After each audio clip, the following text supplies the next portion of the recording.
আমরা রয়েছি এখন বালিতে, বালির নবজীবন পাড়ার মধ্যে। এই যে মেশিনটা দেখছেন, মেশিনটার বয়স হচ্ছে 15 বছর।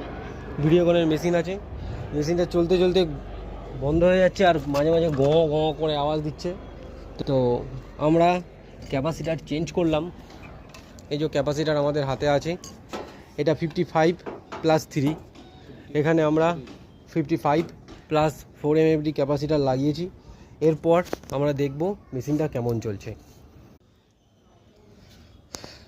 আমরা এটা লাগিয়ে দিয়েছি আর এটা সেট করে দিয়েছি অ্যাম্পিয়ারে। কত অ্যাম্পিয়ার নিচ্ছে সেটা আমরা দেখব। এরপর একটু গ্যাসও লাগবে, একটু টপ আপ করে দেবো।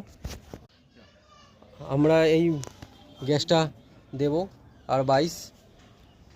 কপালটা খারাপ থাকলে যা হয়, মেশিনটা চালাতে বললাম, বলছে কারেন্ট নেই, কী হবে এবার।